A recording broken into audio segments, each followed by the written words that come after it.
Join Mondo's Elite Notification Squad today to add a point to Yamcha's power level. What's up, everyone? Dragon Ball New Age Definitive Edition, created by Malik, takes place 3 years after the end of GT, staying true to the original canon, but also doing its own thing. It's currently still an ongoing series that's uploaded to the DaoofDragonBall.com on about a monthly basis. So if you'd like to read ahead or just read it in general, head over there using the links below. It's also not to be confused with the original Dragon Ball New Age by the same author, but Malik considers them both completely different continuities. With that being said, I believe the original Dragon Ball New Age Chapter 0 still holds up though, where Trunks and Pan find some mysterious Dragon Balls and wish Goku and Piccolo back to life. So please support Malik on Discord, YouTube, Facebook, DeviantArt, and Instagram. And if you're feeling especially generous, he also accepts donations via PayPal. 3 years have passed since Goku and his friends defeated the evil dragons. Far across space, 2 unknown visitors head toward the Earth. But meanwhile, at Mr. Satan's place, he's heard asking someone how they're holding up, as he knows how hard the press can be on people. But this person says that they're fine. Satan explains that these conferences are a necessary evil, so the public can get a better grasp on who the champ actually is. But Satan assures them, with him in their corner, he'll certainly be able to get the public on their side. After all, being the champ is more than just a title or brand. Revealing Android 18 and her daughter Marin. As robotic as always, she seems rather disinterested in this conversation, merely stating, "This stuff is nothing, and I can handle it." Regardless of her lack of enthusiasm, Mr. Satan seems pretty happy with the situation. East City. Goten, up to his lady killer ways, is seen escorting a young woman to the movies, who appears to come from such affluence she doesn't even know what a movie theater is, explaining that she's only seen films from home. But that's exactly why Goten is taking her to one. Continuing her less than average mannerisms, she worries that they may be underdressed for such a place, but Goten assures her that they'll be okay.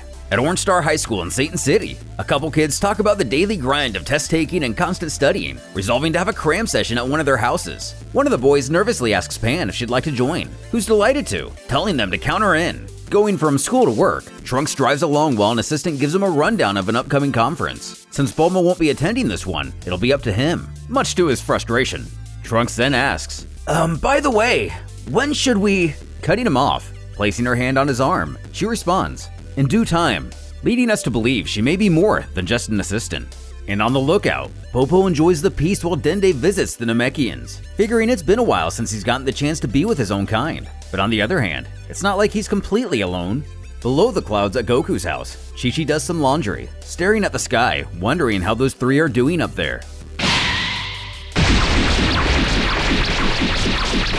While Goku, Gohan, and Oob get some good sparring in the world of the Kais. The Kais themselves worry it may have been a bad idea to let them train here after all, as old Kai shouts at them to take it easy. Goku, being Goku, doesn't want to get even a little bit rusty though, knowing he may not be able to become a god on his own yet. He knows there are things beyond Super Saiyan 4. Vegeta parallels these thoughts as he trains at Capsule Corps, neither one of them wanting to fall behind the other. The warriors of Earth have enjoyed these 3 years, but even as they embrace this peace, a face from a long forgotten past begins its descent to the planet.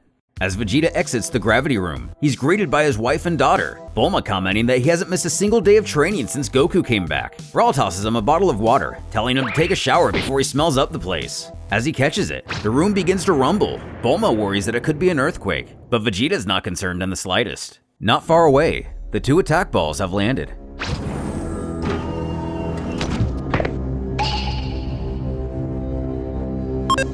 As a second alien steps out of his pod, he asks his companion if they picked up anything on the scouter. While it's revealed that they're Saiyans, she reports that the planet is abundant in life forms, and there are a few high power readings. Asking how large, she admits there is one that far outweighs hers, but is comparable to his own. Asking where, the young girl points to the city they just passed over. While he's ready to go, his comrade suggests they rest a moment. After all, it wouldn't be wise to exert oneself so soon removed from hypersleep, but adamant, the warrior refuses, stating he's rested enough. Grabbing her, they take off. Everybody from Piccolo to Giru sense the immense power approaching. This even alarms Vegeta, knowing there's no way this could be Goku. So who is it? As he rushes out the door, he doesn't have to wait any longer. It's been a long time, Prince Vegeta.